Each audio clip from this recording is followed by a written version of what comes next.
বাংলাদেশে ধর্ষকদের কোনো স্থান হবে না বলে জানিয়েছেন স্বরাষ্ট্র উপদেষ্টা অবসরপ্রাপ্ত লেফটেন্যান্ট জেনারেল জাহাঙ্গীর আলম চৌধুরী। সচিবালয়ে এক যৌথ ব্রিফিংকালে তিনি জানান, মাগুরায় শিশু ধর্ষণের ঘটনায় জড়িত সবাইকে গ্রেপ্তার করা হয়েছে। ধর্ষণ মামলার তদন্ত 15 দিনে এবং বিচার 90 দিনের মধ্যে শেষ করার বিধান রেখে নারী ও শিশু নির্যাতন দমন আইনে সংশোধন আনা হচ্ছে বলে জানিয়েছেন আইন উপদেষ্টা ডক্টর আসিফ নজরুল।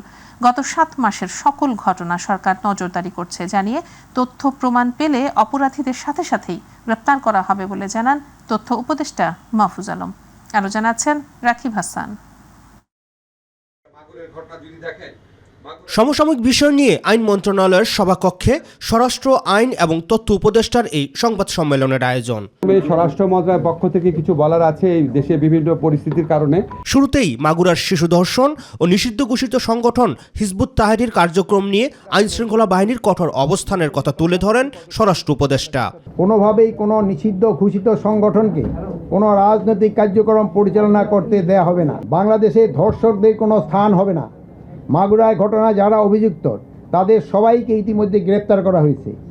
আইনি প্রক্রিয়ার মাধ্যমে তাদের সর্বোচ্চ শাস্তি নিশ্চিত করবে সরকার। মাগুরার শিশু ধর্ষণের ঘটনার তীব্র নিন্দা জানিয়ে আইন উপদেষ্টা বলেন, 15 দিনের মধ্যে ধর্ষণ মামলার তদন্ত এবং 90 দিনের মধ্যে বিচার কাজ শেষ করার বিধান রেখে নারী ও শিশু নির্যাতন দমন আইনের সংশোধন আনা হচ্ছে। এই মামলাটায় তদন্ত বিচারে যাতে বিন্দুমাত্র কালক্ষেপণ না হয় সেই ব্যাপারে আইন মন্ত্রণালয়, স্বরাষ্ট্র মন্ত্রণালয় সহ কনসার্ন যত সরকারি অফিস আছে সর্বোচ্চ মাত্রায় সজাগ থাকব। ধর্ষণের মামলায় 90 দিনের মধ্যে বিচার করতে হবে। ধর্ষণের মামলা 15 দিনের মধ্যে তদন্ত কাজ শেষ করতে হবে এবং ধর্ষণের মামলা যদি 90 দিনের মধ্যে বিচার সম্পন্ন নাও হয় এই অজুহাতে কাউকে জামিন দেওয়া যাবে না। তথ্য উপদেষ্টা মাহফুজ আলম জানান, মব জাস্টিস সহ সাম্প্রতিক সময়ে ঘটে যাওয়া সকল ঘটনার উপর নজর রাখছে সরকার। আমরা এসব বিষয়ে এখন থেকে জিরো টলারেন্স ভূমিকায় অবতীর্ণ হব। এটা আমাদের আজকের মিটিং থেকে এটা আমাদের অবস্থান ব্যক্ত করতে চাই। মব জাস্টিসের বিরুদ্ধে সরকারের কঠোর অবস্থান উল্লেখ করে কোনো অপরাধী বিচারের বাইরে থাকবে না বলে আশ্বস্ত করেন সরকারের এই 3 উপদেষ্টা। জনগণকে জানাতে চাই যে যেখানেই মব জাস্টিস পরিস্থিতি হবে, সে যেই হন না কেন, যেই ধর্মের, যেই লিঙ্গের, যেই বর্ণেরই হন না কেন, যেই জাতিরই হন না কেন, আমরা এখন থেকে কঠোর ভূমিকায় অবতীর্ণ হব। যে সকল অপরাধে ভিডিও ফুটেজ পাওয়া যাবে সেগুলি সংগ্রহ করে ফ্যাক্ট চেকিং করে অপরাধীদের শনাক্ত করা হবে এবং আইন অনুযায়ী পরবর্তী ব্যবস্থা নেওয়া হবে। যে আমাদের কঠোর হওয়ার সময় এসেছে এবং এখানে যে কোনো ধরনের মব জাস্টিসকে কঠোর হস্তে দমন করা হবে। রাকিব হাসান, মাই টিভি, ঢাকা। মাগুরায় পাশবিক ধর্ষণের শিকার শিশুটির সব ছবি সামাজিক যোগাযোগ মাধ্যম থেকে অপসারণ এবং ভিকটিমের ছবি আপলোডকারীদের খুঁজে বের করে ব্যবস্থা নেওয়ার পাশাপাশি 6 মাসের মধ্যে বিচার কাজ শেষ করার নির্দেশ দিয়েছেন হাইকোর্ট। এদিকে শিশুটিকে দেখতে গিয়ে সিএমএইচের স্বরাষ্ট্র উপদেষ্টা বলেন, জড়িত অপরাধীদের বিচার নিশ্চিত করবে সরকার। আতিকুর রহমান তিতাসের রিপোর্ট। মাগুরায় 8 বছরের শিশু ধর্ষণের ঘটনায় জড়িতদের বিচার 6 মাসের মধ্যে শেষ করার নির্দেশ দিয়েছেন হাইকোর্ট। সেই সঙ্গে শিশুটির পরিবারকে দেখভাল করতে সমাজসেবা অফিসার নিয়োগের নির্দেশ দেওয়া হয়েছে। বিচারপতি ফারা মাহবুব ও বিচারপতি দেবাশিস রায় চৌধুরীর হাইকোর্ট বেঞ্চ এই আদেশ দেন। নারী ও শিশু নির্যাতন দমন ট্রাইব্যুনালকে এ নির্দেশনা বাস্তবায়ন করতে বলা হয়েছে। 8 বছরের শিশু যিনি ভিকটিম এবং তার বোন যার বয়স 14 বছর, সেও শিশু, এই দুইজনের যেই নাম এবং ছবি এবং ভিন্ন ভিডিও চিত্র অথবা ছবি এবং অন্যান্য কিছু যেগুলা 24 ঘন্টার মধ্যে রিমুভ করার জন্য 2জন ওয়েলফেয়ার অফিসার ঢাকা এবং মাগুরা উভয় তারা হচ্ছে কি ইমিডিয়েটলি বাচ্চাটাকে লুক আফটার করা শুরু করবে, যাতে করে বাচ্চাটার সেফটি, হেলথ, সোশ্যাল স্টেটাস সবকিছু যেন তারা যেন প্রপারলি এনশিওর করতে পারে, পার্টিকুলারলি যাতে করে বাচ্চাগুলো যেন কোথাও হিন্ডার্ড না হয়। এর আগে 24 ঘন্টার মধ্যে ধর্ষণের শিকার শিশুটির ছবি সামাজিক যোগাযোগ মাধ্যম সহ ইন্টারনেট থেকে সরানোর নির্দেশ দেওয়া হয়। গত শনিবার এ ঘটনায় মামলা করেন শিশুটির মা। এদিকে বিএনপির ভারপ্রাপ্ত চেয়ারম্যান তারেক রহমানের নির্দেশে ধর্ষণের শিকার পরিবারকে বিনা খরচে আইনি সহায়তা দিতে 5 সদস্যের আইনজীবী প্যানেল কাজ শুরু করেছে বলে জানিয়েছেন দলটির আইন সম্পাদক। 5 সদস্য বিশিষ্ট আইনজীবী প্যানেল জনাব তারেক রহমান সাহেবের পক্ষ থেকে, বিএনপির পক্ষ থেকে গঠন করা হয়েছে। তারা গ্রেফতারকৃত যারা আসামি আছেন এবং এই আসামিদের বিচারের জন্য তথা এই ভিকটিমের মা যে মামলা দায়ের করেছেন সেই মামলা পরিচালনা করার জন্য এই আইনজীবী প্যানেল বিএনপির পক্ষ থেকে কাজ করবেন এবং সম্পূর্ণভাবে এই আইনজীবী প্যানেলের কাজটা হবে পরিপূর্ণভাবে বিএনপির পক্ষ থেকে এবং এইখানে কোনো ধরনের কোনো আইনগত সহায়তার ক্ষেত্রে আইনজীবীদের যে একটা খরচ থাকে, সেই খরচটাও জনাব তারেক রহমান সাহেব ব্যক্তিগতভাবে বহন করবেন। কয়েকদিন আগে মাগুরায় বোনের বাড়িতে বেড়াতে গিয়েছিল শিশুটি। সেখানেই বৃহস্পতিবার রাতে তার বোনের শ্বশুর হিটু শেখ শিশুটির গলা চেপে ধরে ধর্ষণ করেন। অচেতন অবস্থায় তাকে উদ্ধার করে প্রথমে মাগুরা জেনারেল হাসপাতালে ভর্তি করা হয়, পরে নেওয়া হয় ফরিদপুর মেডিকেলে। অবস্থা গুরুতর হওয়ায় রাতেই পাঠানো হয় ঢাকা মেডিকেলে, পরে নেওয়া হয় পেডিয়াট্রিক আইসিইউতে। এরপর তাকে সিএমএইচে ভর্তি করা হয়। আতিকুর রহমান তিতাস, মাই টিভি। মাগুরায় শিশু ধর্ষণের ঘটনায় জড়িতদের সর্বোচ্চ শাস্তির দাবিতে উত্তপ্ত হয়ে উঠেছে ঢাকা বিশ্ববিদ্যালয় সহ দেশের বিভিন্ন বিশ্ববিদ্যালয়ের ক্যাম্পাস। ধর্ষকের সর্বোচ্চ শাস্তির দাবিতে বিক্ষোভে উত্তাল ঢাকা বিশ্ববিদ্যালয়। একই দাবিতে বিক্ষোভ ও মানববন্ধন করেছে ঢাকা মেডিকেল কলেজ, বুয়েট সহ বেসরকারি বিশ্ববিদ্যালয়ের শিক্ষার্থীরাও। এদিকে ধর্ষণ ও নিপীড়নের বিরুদ্ধে বাংলাদেশ এর ব্যানারে রাজু ভাস্কর্যের পাদদেশ থেকে লাঠি মিছিল বের হয় আজ। এসএম আরিফের রিপোর্ট। ধর্ষকের সর্বোচ্চ শাস্তির দাবি ও নারী নিপীড়নের বিরুদ্ধে বিক্ষোভে ফুঁসে উঠেছে শিক্ষার্থীসহ সাধারণ মানুষ। রাজু ভাস্কর্যের পাদদেশে একের পর এক মিছিল নিয়ে ধর্ষণের বিরুদ্ধে প্রতিবাদ ও শাস্তির দাবি জানিয়েছেন ঢাকা বিশ্ববিদ্যালয়ের বিভিন্ন বিভাগের শিক্ষার্থীরা। দৃশ্যমান আইনের প্রয়োগ না হওয়া পর্যন্ত ক্লাস পরীক্ষা বর্জনের সিদ্ধান্ত নেওয়া হয় কয়েকটি বিভাগ থেকে। দৃষ্টান্তমূলক কোনো শাস্তি দেই না বলে বছরের পর বছর, মাসের পর মাস একটার পর একটা ঘটনা ঘটতে থাকে। ধর্ষণের সাথে যারা প্রত্যক্ষ পরোক্ষভাবে প্ররোচনা দিয়েছে তাদের একই কাতারে বিচারের দাবি জানাচ্ছি।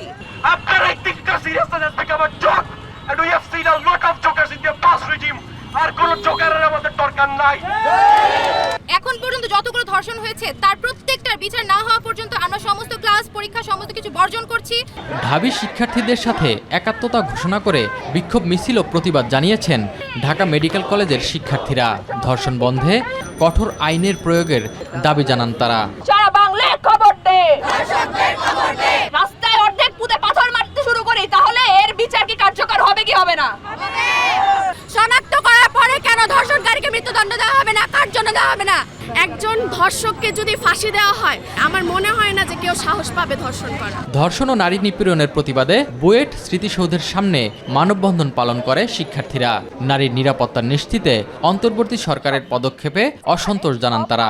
নারীর নিরাপত্তা নিশ্চিত করার ক্ষেত্রে এ অবস্থায় অন্তর্বর্তীকালীন সরকারের পদক্ষেপ দৃশ্যমান ও সন্তোষজনক নয় বলে আমরা মনে করছি। ধর্ষণ ও নিপীড়নের বিরুদ্ধে আমরা একতাবদ্ধ। ধর্ষকের সর্বোচ্চ শাস্তির দাবিতে আমাদের অবস্থান সুদৃঢ়।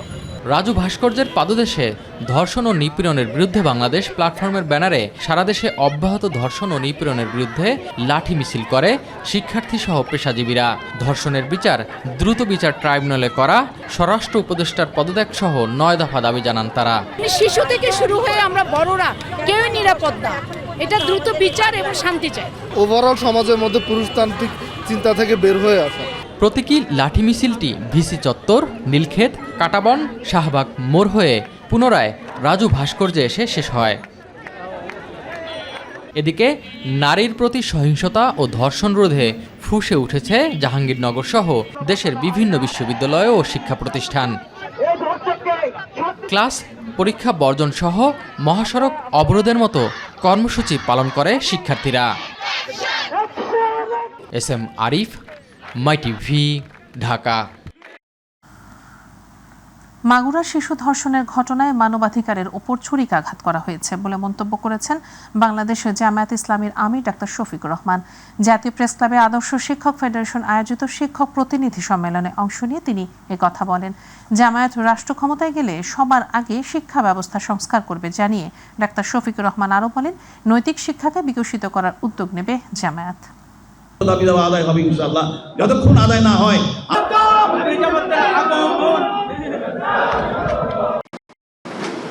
বিকল্প কলেজ অথবা স্কুল গড়ে তোলেন, তাহলে আপনি ওখানে বেতন নিচ্ছেন কেন? আপনি ওখানে যদি বেতন নেন, শিক্ষা আপনাকে ওখানে দিতে হবে। আর যদি আপনি এখানেই পড়াতে চান, তাহলে ওই বেতনটা আপনি নেবেন না। এটা আপনার জন্য সঙ্গত নয়। আপনি একজন মহান শিক্ষক, আপনি তো জাতিকে বিবেক জাগিয়ে তুলবেন, সুতরাং বিবেকের জায়গায় আপনাকেও সচেতন হতে হবে। বাংলাদেশের তেল শোধনাগার নির্মাণ ও বিশেষ অর্থনৈতিক অঞ্চলে বিনিয়োগ করতে কুয়েতকে আহ্বান জানিয়েছেন প্রধান দেশটা অধ্যাপক ডক্টর মোহাম্মদ ইউনূস। কুয়েতের নবনিযুক্ত রাষ্ট্রদূত আলী তুনিয়াহ আব্দুল ওয়াহাব হামাদাহ রাজধানীর বেইলি রোডে রাষ্ট্রীয় অতিথি ভবন যমুনায় প্রধান উপদেষ্টার সঙ্গে সাক্ষাৎ করেন। এ সময় তিনি এ আহ্বান জানান। সাক্ষাতে দুই দেশ কূটনৈতিক, বাণিজ্যিক ও অর্থনৈতিক সম্পর্ক আরও শক্তিশালী করার প্রতিশ্রুতি পুনর্ব্যক্ত করে। বিশেষ করে বিনিয়োগ, জ্বালানি, খাদ্য নিরাপত্তা এবং অভিবাসী কল্যাণ খাতে সহযোগিতা বাড়ানোর বিষয়ে আলোচনা হয়। কুয়েতের রাষ্ট্রদূতকে স্বাগত জানিয়ে প্রধান উপদেষ্টা বাংলাদেশ ও কুয়েতের ঐতিহাসিক সম্পর্কের কথা স্মরণ করিয়ে দেন। এ সময় তিনি বিভিন্ন গুরুত্বপূর্ণ খাতে আরও ঘনিষ্ঠ সহযোগিতার আহ্বান জানান। বৈষম্য বিরোধী আন্দোলন চলাকালীন সময়ে উত্তরায় গণহত্যার অভিযোগে সাবেক মেয়র আতিকুল ইসলাম সহ মোট ৯ আসামির তদন্ত প্রতিবেদন ১২ মের মধ্যে দাখিলের নির্দেশ দিয়েছেন আন্তর্জাতিক অপরাধ ট্রাইব্যুনাল। বিচারপতি মোহাম্মদ গোলাম মর্তুজা মজুমদারের নেতৃত্বাধীন ট্রাইব্যুনাল এ আদেশ দেন। তাদের বিরুদ্ধে জুলাই আগস্ট গণহত্যার সময় সরাসরি অংশগ্রহণ সহ নির্দেশ দেওয়ার অভিযোগ আনা হয়েছে, যাদের প্রত্যেককে ভিডিও ফুটেজ দেখে শনাক্ত করা হয়েছে।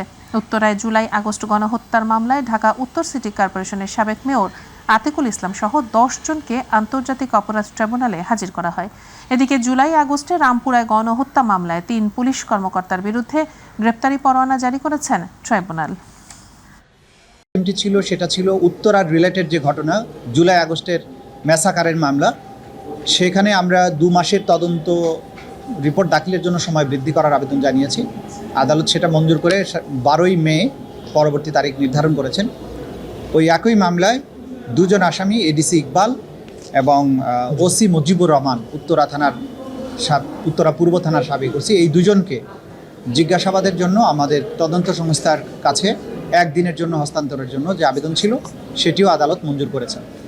উত্তরার ব্যাপারে যেটা আমরা বলেছি যে এই জুলাই আগস্ট এই ছাত্র অভ্যুত্থান, জনতার অভ্যুত্থান চলাকালে সেখানে এই যাদের 2 জনের ব্যাপারে আমরা ইন্টারোগেশন চেয়েছি, এদের নেতৃত্বে প্রায় 2 শতাধিক ছাত্র জনতাকে সেখানে হত্যা করা হয়।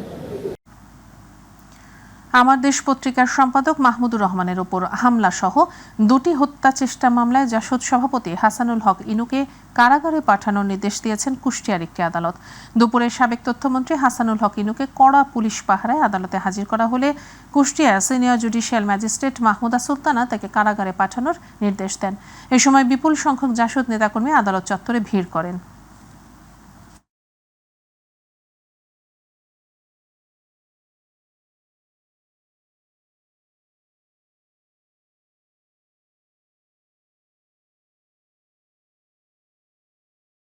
পক্ষকারী কিন্তু এই হাসানুল হক ইনু ছিল, এই জন্য আমি তাকে একটা মামলা দিয়েছি, হত্যা চেষ্টা মামলা। এই মামলার আমি বাদী। তার বিরুদ্ধে গ্রেপ্তারি পরোয়ানা ইস্যুর জন্য তাকে আবেদন করা হয়েছে এবং সেই আবেদনের প্রেক্ষিতে আদালত তার যথাযথ রুটিন মাফিক যে কাজটি সেটি আদালত করেছেন এবং তাকে কারাগারে প্রেরণ করেছেন। এবার মাই টিভি বিশেষ।